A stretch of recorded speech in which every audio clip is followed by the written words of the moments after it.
আসলে আইডিএস গ্রুপের fashion limited নামের একটি তৈরি পোশাক কারখানায় ঢালাওভাবে শ্রমিক ছাঁটাই বন্ধের দাবিতে মানববন্ধন করেছেন ভুক্তভোগী শ্রমিকরা। বৃহস্পতিবার সকালে আশুলিয়ার আব্দুল্লাহপুর বাইপাইল মহাসড়কে RS টাওয়ারের সামনে এই মানববন্ধন অনুষ্ঠিত হয়। শ্রমিক নির্যাতন ও ছাঁটাই বন্ধ সহ ছাঁটাইকৃত শ্রমিকদের চাকরিতে পুনর্বহালের দাবি জানানো হয়। জাতীয় গার্মেন্টস শ্রমিক ইউনিটের কেন্দ্রীয় কমিটির সভাপতি ফরিদুল ইসলামের নেতৃত্বে মানববন্ধনে উপস্থিত ছিলেন শ্রমিক নেতা আশিক শেখ, থানা কমিটির সাধারণ সম্পাদক নাজমুল হক ও শ্রমিক নেতা খোরশেদ আলম সহ শ্রমিকেরা। শ্রমিক নেতা ফরিদুল ইসলাম বলেন, ঈদ পরবর্তী সময়ে সাভার ও আশুলিয়ায় প্রায় 5,000 শ্রমিক ছাঁটাই করা হয়েছে।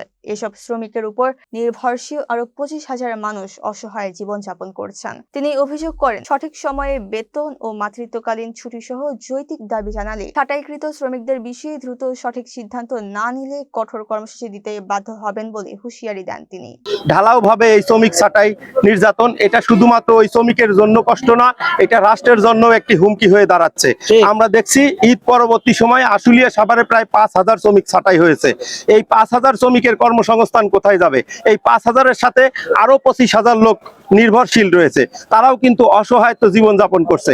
এবং যে সকল কারখানাতে প্রতি মাসেই শ্রমিক ছাঁটাই করছে, এখানে দেখা যাচ্ছে যে শ্রমিকরা সঠিক সময় বেতন চাচ্ছে, তাদের মাতৃত্বকালীন ছুটির টাকা চাচ্ছে, বিভিন্ন যৌক্তিক দাবি করার কারণে তাদেরকে চাকরিচ্যুত করা হচ্ছে। এই ঢালাওভাবে শ্রমিক ছাঁটাই নির্যাতন বন্ধের দাবিতে আজকে আমরা এখানে এসেছি। আমরা মানববন্ধন বিক্ষোভ মিছিল করেছি। আমরা একটি বার্তাই দিতে চাই, যে সকল শ্রমিককে চাকরিচ্যুত করা হয়েছে তাদের ব্যাপারে যদি যৌক্তিক কোনো সিদ্ধান্ত না নেওয়া হয়, প্রয়োজনে কঠোর কর্মসূচি দিতে আমরা বাধ্য হব।